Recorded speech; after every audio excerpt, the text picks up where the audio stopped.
People who are older than 25, what's the harshest life lesson you've learned? Story 1.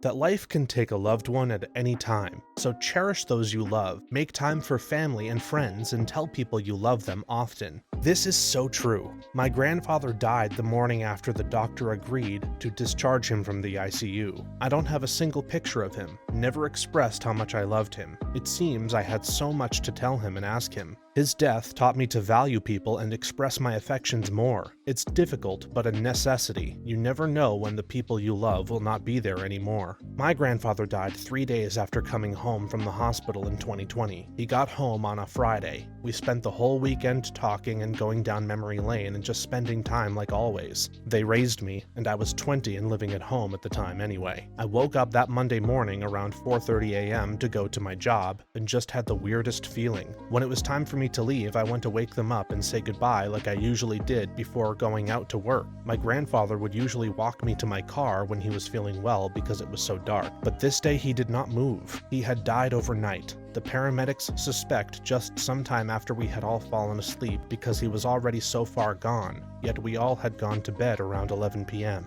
My grandma lies in the bed asleep next to him, unknowing. Death is so sudden sometimes that it's jarring. My grandpa, who I was very close with, went in for a very routine procedure. For some reason, they decided to do some things with his heart while he was already on the table. Died from aspiration the next day. It was all very, very sudden. My mother died that same year. She was diagnosed with end-stage bladder cancer at about 45. The end was both slow and quick. All in a month's time, the cancer had crept into her spinal cord, taking her ability to walk and see. She would just moan in pain because even the highest dose morphine drip wouldn't touch the pain. Story 2. Your health can evaporate quickly. I turned 40 this year. A woman I have known since junior high, full of life, did everything, and I mean everything right. Great health, worked out, took care of herself, did not feel well one day. Went to the doctor, got blood work done. The next morning, her doc calls her at like 5 a.m. Get to the hospital now. You are scheduled for an emergency scan as soon as you walk in. That morning, she was diagnosed with some form of highly aggressive, very late-stage cancer. It had already metastasized to her brain. She had 6 months at most. She died in less than 45 days. And she deteriorated fast. She attempted to chronicle it on her Facebook, but it stopped rather quickly. It is not fair. Reminds me of Andy Whitfield, the lead actor in the Spartacus TV series. There was a documentary made of his very similar story called Be Here Now. It's incredibly heartbreaking and moving to see such a healthy young person getting diagnosed, fighting and fighting until they simply can't fight anymore. We can all only hope to grow old with decent health, but it's anything but guaranteed, no matter how well you care for yourself, although, of course, that will give you better odds. This is what I've had to deal with in the past year. 41 years young, my left leg gradually stopped working over a 2-week period, ending up being a compressed spinal cord from a tumor in my T9 thoracic vertebrae. The morning after discovering this, I was in surgery to remove the tumor. Cancer diagnosis after surgery, radiation therapy to zap remaining lesions in the spine, then 4 months of chemo. I'm in remission now, but it's not a ride I expected to happen to me. I'm here still though, trying to own each day. Story 3. You have to speak up for yourself. No one else will. This reminds me of when I was a kid and watching my dad write a job application. He was using strongly positive words like, I have exceptional ... and I have developed outstanding ... I asked him why he was being so over-the-top positive about his abilities. He turned to me and said, if I don't say it, no one else will. I have still not learned this. I can write amazing and almost over-the-top award letters for my people about their accomplishments, but I will stare at a blank screen for hours when trying to put together my own promotion packet. I just found out that there is a new super duper upside to staying at my current decent grade, and part of my happiness was relief that I wouldn't need to put in a packet. I've been at my grade for 10 years and have never put in a packet since I got it. This is true for a lot of situations. Advocating for yourself in healthcare situations is huge. A doctor may dismiss something you know is wrong. You can't let them. You have to push for more tests and scans, and no one else will. This also applies to your job. No one is going to have your back for a raise or promotion. Lots of places are super competitive. To get more, you have to ask. So many more cases like this. Last year, I finally admitted I was depressed and I asked my doctor about getting on antidepressants, and she told me I needed to sleep better. I told her I couldn't sleep because I was overthinking, and she told me to go to counseling. Counseling was 6 months out due to backups from the pandemic. I dealt with it alone again. This year, I decided F that doctor, I'm switching to another one. She right away understood that I was not okay and had not been for a long time, and prescribed me something that may have quite literally saved my life. Had I accepted what I knew was wrong, I probably wouldn't be here typing this. Story 4.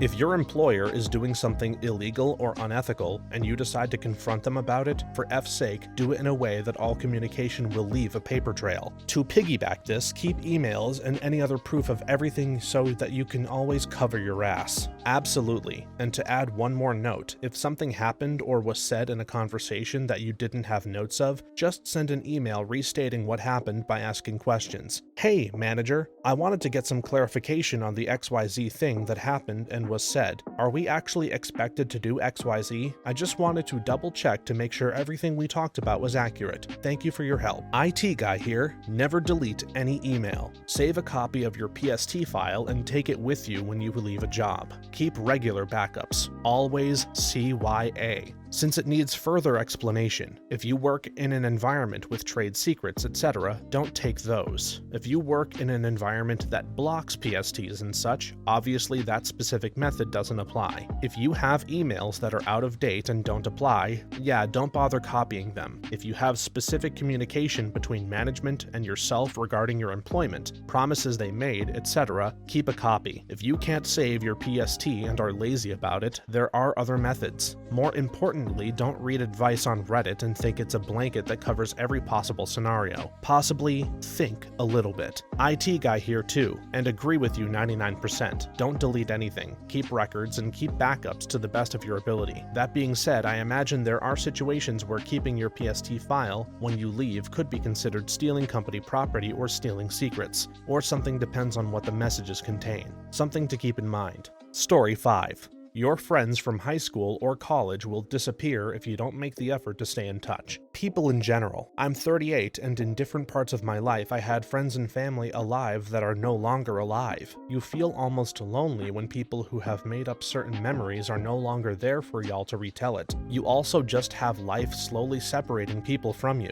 Then you go through changes where some people just took different paths and you don't even recognize who they are anymore. You also cherish those moments that you get that make you feel young and alive again, or have people come back into your life and you didn't realize how much you missed them. There are 3 types of friends. Friends for a reason, a season, and a lifetime. It's entirely normal to lose touch with certain people, and that doesn't make them any less special to you and your life, and vice versa. Sometimes people are, in the end, just meant to be part of cherished memories. Editing to include the poem this saying originated from, because a few people have interpreted this saying in a rather pessimistic light. I actually did not know about this poem when I made the original comment, but after reading it, I'm hoping it will help those people see it differently. Reason, Season, and a Lifetime by Brian A. Drew Chalker. People always come into your life for a reason, a season, and a lifetime. When you figure out which it is, you know exactly what to do. When someone is in your life for a reason, it is usually to meet a need you have expressed outwardly or inwardly. They have come to assist you through a difficulty, or to provide you with guidance and support, to aid you physically, emotionally, or even spiritually. They may seem like a godsend to you, and they are. They are there for a reason. You need them to be. Then, without any wrongdoing on your part, or at an inconvenient time, this person will say or do something to bring the relationship to an end. Sometimes they die, and sometimes they just walk away. Sometimes they act up or out and force you to take a stand. What we must realize is that our needs have been met, our desire fulfilled, their work is done.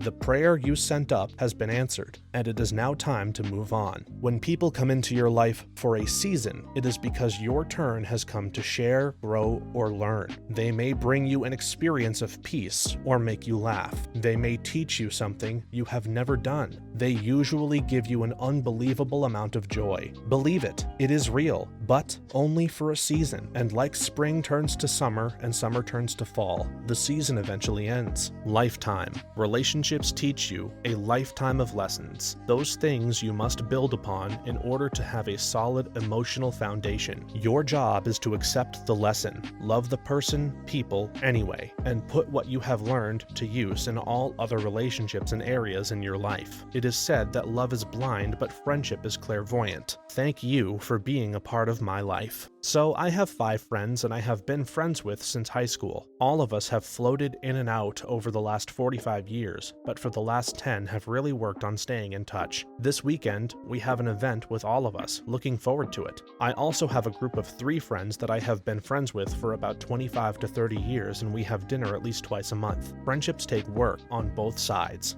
Story 6.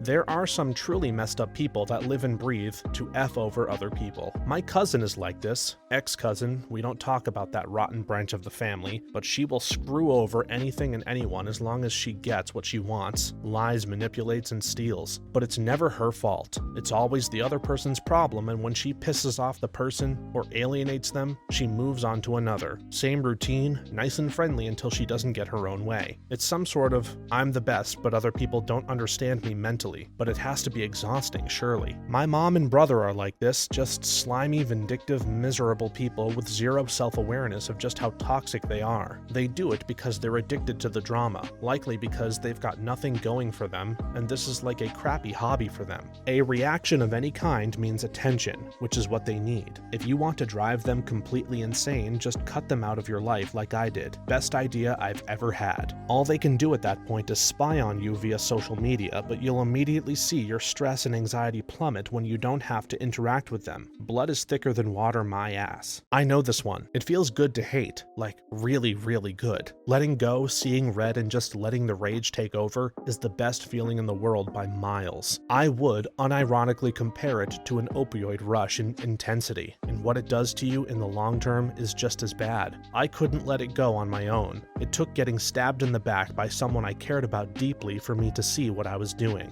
and what it looked like to other people. Instead of a powerful rage burning everything before my greatness, I just looked and sounded like Prince Rabidash, making funny faces and turning purple. I learned that letting go of your hate is hard, but keeping it is harder. Story 7.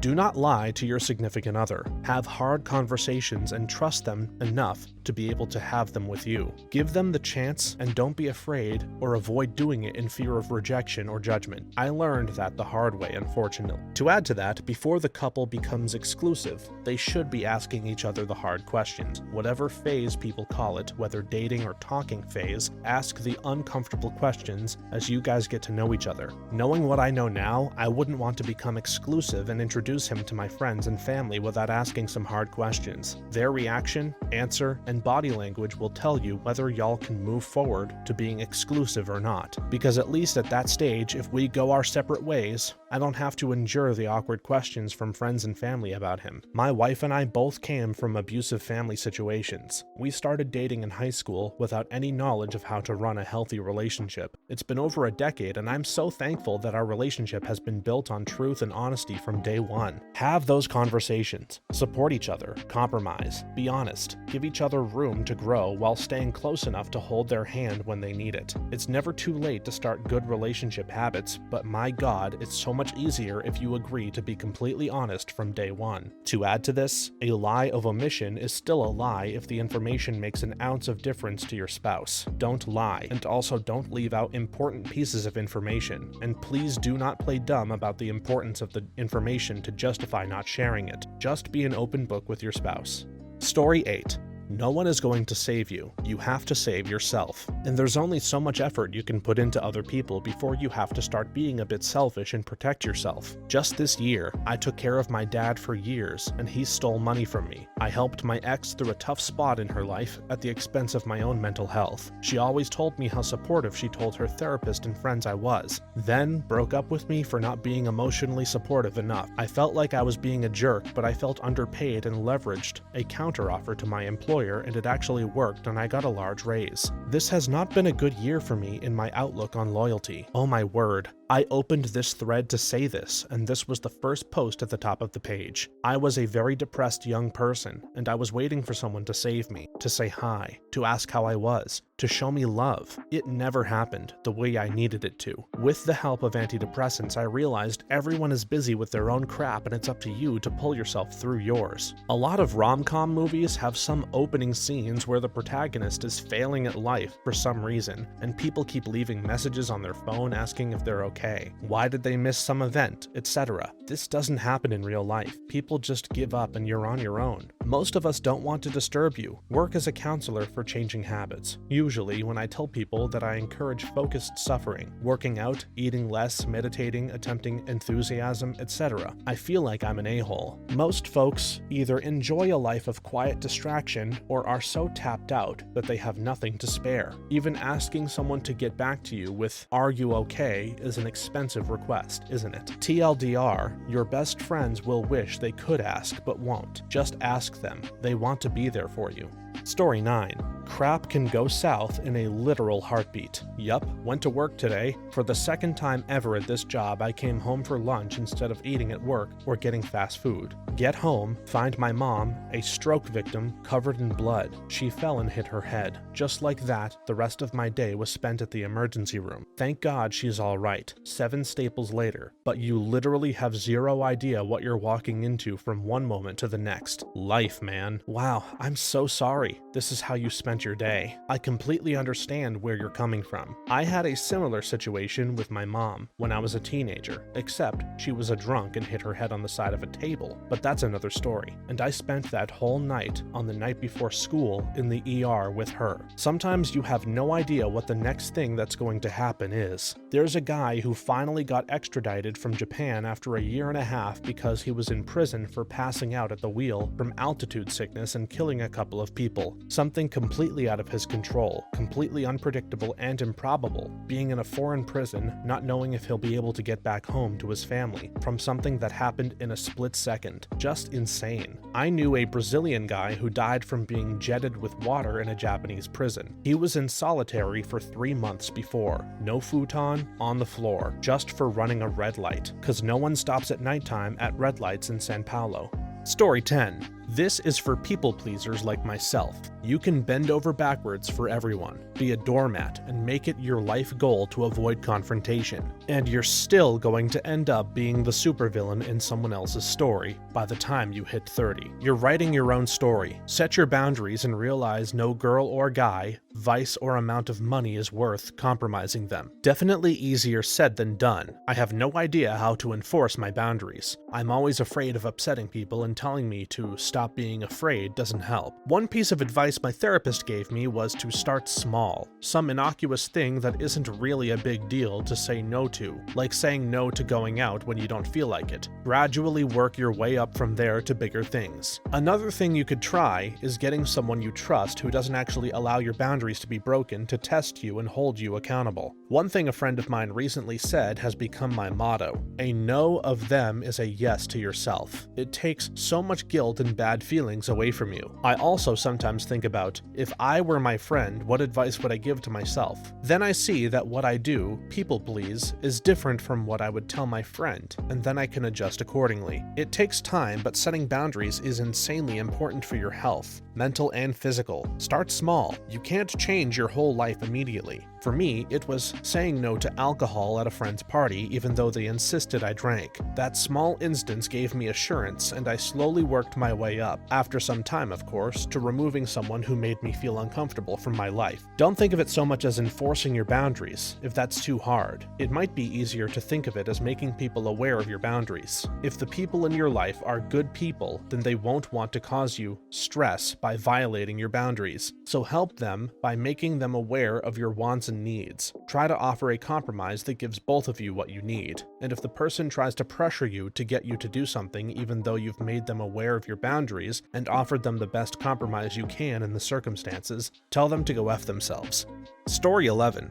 You're going to have regrets. Things you didn't do as well as you could have. Things you didn't earn. Things you did that you didn't mean to do. Things you didn't do that you wanted to do. Don't waste the present dwelling on the past. Use the regrets as lessons to change your decisions. In any case, don't get stuck in them. Acknowledge, accept, move forward, commit, or risk becoming Sylvia Plath. I saw my life branching out before me like the green fig tree in the story. From the tip of every branch, like a fat purple fig, a wonderful future beckoned and winked. One fig was a husband and a happy home and children, and another fig was a famous poet, and another fig was a brilliant professor, and another fig was E.G., the amazing editor, and another fig was Europe and Africa and South America, and another fig was Constantine and Socrates, and Attila and a pack of other lovers with queer names and offbeat professions, and another fig was an Olympic lady crew champion, and beyond and above these figs were many more figs. I couldn't quite make out. I saw myself sitting in the crotch of this fig tree, starving to death, just because I couldn't make up my mind which of the figs I would choose. I wanted each and every one of them, but choosing one meant losing all the rest, and as I sat there unable to decide, the figs began to wrinkle and go black, and one by one they plopped to the ground at my feet. Sylvia Plath, The Bell Jar. My sister sent me a Healthy Gamer GG video recently about making decisions, and I really loved the part where he said people get frozen in decision making because they are afraid of making the wrong choice. But in reality, you can just choose to make the best of the decision that you made, in which case the actual choice doesn't matter so much. This idea that we can somehow avoid all regrets by making the perfect choice is a complete fallacy. There is no possible choice without regrets. The decision is what you do with the outcome. Story 12. By the time you hit 30, all of the small things you've gotten away with that everyone bugged you about start catching up to you. Bad posture, welcome back and neck pain. Smoking welcomes a strong cough. Never stretch, welcome tightness. A bad diet welcomes various health issues. You always feel invincible when you're young. Your 30s are where you realize you were wrong. People have made harsh judgments on how I live my life. I have always taken care of my body even though I may have had some substance abuse problems in my past. I'm 42, I have all of my teeth, my body only aches if I sleep badly, and I like the way healthy food makes me feel. If you're getting up there in age and still eat like crap, drink too much and don't work out, then it's going to get really bad for you. Just pick one vice and just choose to take care of yourself 80% of the time and try not to harm yourself too much 20% of the time. Approaching 42 myself, never been a health nut, but basic taking care of myself, moving when I need to, checkups, dentist, eye doctor, the usual.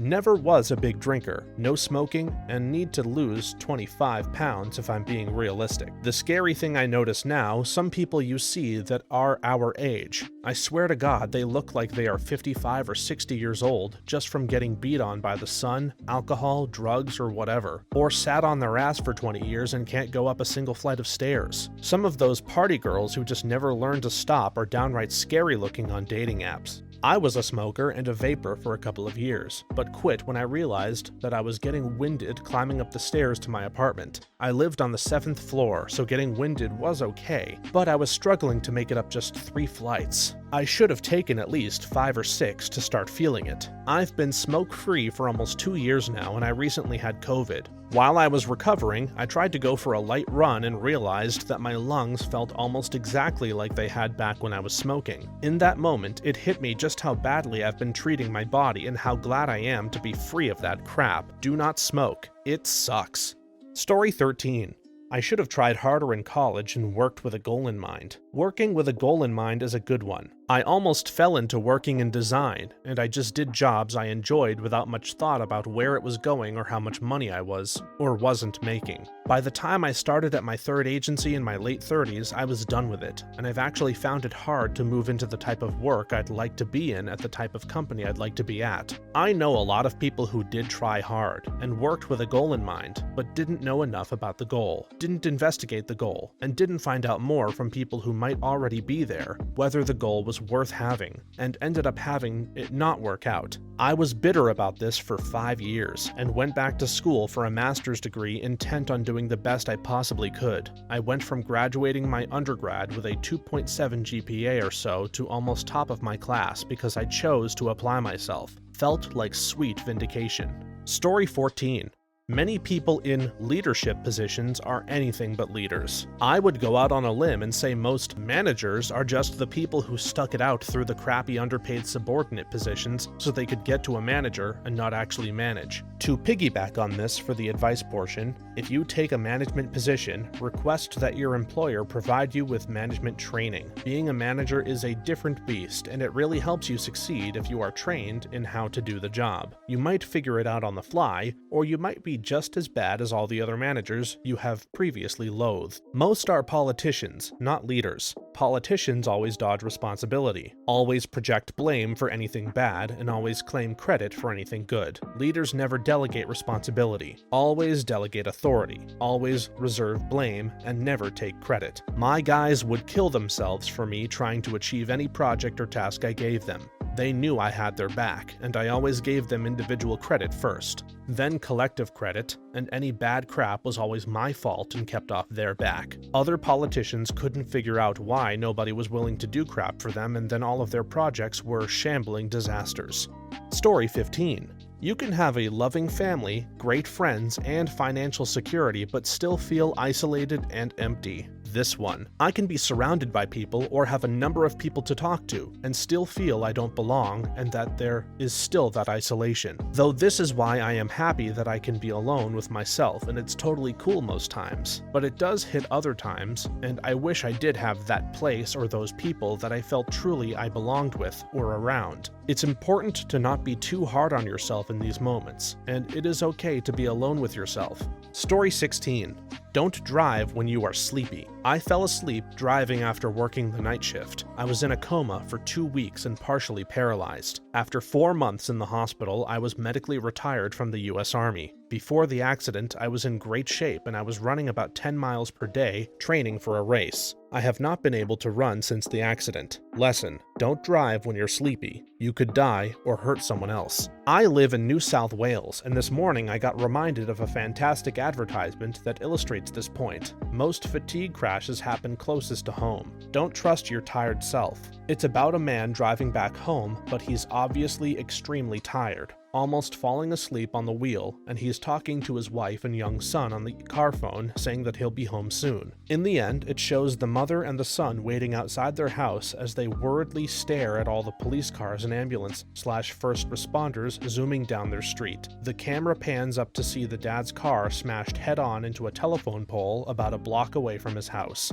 I really love my country's commercials for serious crap like this. We analyzed one about domestic abuse against women a while back for PDHPE theory class. Pretty sure it was tagline, "Stop it at the start." I recommend watching that one too, as it's even more powerful than the fatigue crash one. Learned this at 21 this year. Same exact circumstances. After a night shift, I was trying to make it to 8 a.m. after my shift ended at 7 a.m., but I fell asleep for a split second and crashed into a bus. Thankfully, no one but me got hurt. Got my car totaled, my license suspended, got it back literally this week, had a brain bleed and severe concussion. I had to leave school and had many behavior issues spawn out of nowhere, which was likely attributed to the brain injuries I sustained from the crash. Do not drive sleepy, people, and I'm sorry for what happened to you. I'm glad you're alive. When I was in college, I would work late at night at a store that would close at midnight and then would have to drive about a half an hour to get home. One night I nodded off, and when I woke up, my car was spinning on a 2-lane highway.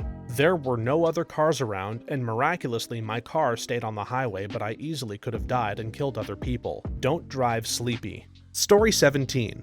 It looks like other people are blessed with motivation and self-discipline and make stuff happen. If you sit around long enough, the angel of self-discipline will float to you and bless you with the desire to do healthy, productive stuff that will benefit you in the short, mid, and long term. False. You have to get off your couch and do what you don't feel like doing right now. That's the lesson I had to learn. That last sentence was it for me. I was brought up pretty sheltered and spoiled, and I commonly used "I just don't feel like it" as an excuse and got away with it. Once I was an adult, I had to realize that if you don't do things whether you feel like it or not, barring actual sickness or disability, you'll be miserable. You certainly can't keep a job only going when you feel like it. Your house and your health will be in shambles if you only take care of them when you feel like it. You just have to do things that need to be done. I'm always telling my kids that being an adult is making yourself do the stuff that you know is good for you because no one else is around to make you. No one makes me clean my room or brush my teeth or eat my veggies. I make myself do all those things. I let them know if they want freedom and privileges, that means taking responsibility for themselves and doing the stuff they know needs to be done.